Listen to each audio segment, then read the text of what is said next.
Ukraine युद्ध के बीच रूसी राजधानी मॉस्को में एक बड़ा बम धमाका हुआ है। यह धमाका राष्ट्रपति भवन से महज 7 किलोमीटर की दूरी पर हुआ है। इस धमाके में रूसी राष्ट्रपति व्लादिमीर पुतिन के बेहद करीबी की मौत हो गई है। धमाका इतना जोरदार था कि इससे इमारत के 4 मंजिल ऊपर तक की खिड़कियों के कांच टूटकर बिखर गए। रूस के न्यूक्लियर प्रोग्राम के चीफ इगोर किरिलोव अपने साथी के साथ इस बम ब्लास्ट का शिकार हुए हैं। बताया गया है कि जनरल अपने अपार्टमेंट से बाहर निकल रहे थे। इस दौरान जैसे ही वह अपने असिस्टेंट के साथ अपने स्कूटर पर बैठे, तभी उसमें जोरदार धमाका हो गया।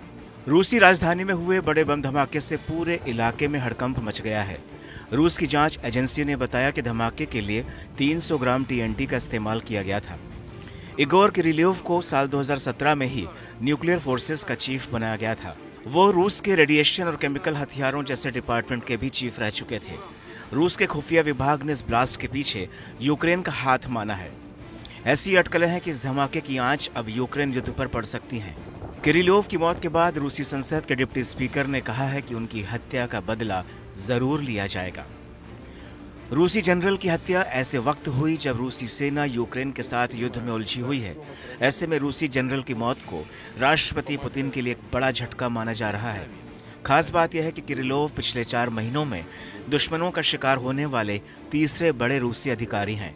12 दिसंबर को रूस के मिसाइल एक्सपर्ट मिखाइल शतस्की की गोली मारकर हत्या कर दी गई थी। 28 सितंबर को drone specialist colonel Alexei Moscow में मारे गए थे। अल जजीरा की रिपोर्ट के मुताबिक जिस इलाके में धमाका हुआ, वहां कोई CCTV कैमरा नहीं लगा था। इससे इस बात की आशंका जताई जाने लगी है कि यह धमाका सोची समझी साजिश के तहत हुआ। धमाके के तार यूक्रेन और ब्रिटेन से भी जोड़कर देखे जा रहे हैं। दरअसल बीते अक्टूबर महीने में ब्रिटेन ने रूसी जनरल पर कई पाबंदियां लगाई थीं।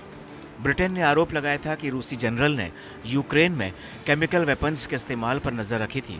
साथ ही वह क्रेमलिन के दुष्प्रचार का काम कर रहे थे।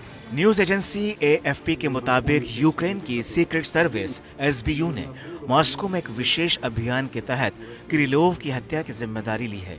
तो वहीं कीव इंडिपेंडेंट की रिपोर्ट के मुताबिक किरिलोव को एक दिन पहले ही यूक्रेन के सिक्योरिटी सर्विस ने बैन केमिकल हथियारों के इस्तेमाल के आरोप में दोषी मानते हुए सजा सुनाई थी। हालांकि रूस ने इन आरोपों को खारिज किया था, तो वहीं रूसी टेलीग्राम चैनलों पर तस्वीरें पोस्ट हुई थीं, जिससे ब्लास्ट से जुड़े होने का दावा किया जा रहा है। रूसी टेलीग्राम चैनलों पर ब्लास्ट की तस्वीरें पोस्ट हुई हैं और ये दावा किया जा रहा है कि इनका किरिलोव से ताल्लुक है। इन तस्वीरों में मलबा और बर्फ में 2 शव दिखाई दे रहे हैं। रूसी एजेंसियों ने हत्या के मामले की आपराधिक जांच शुरू कर दी है।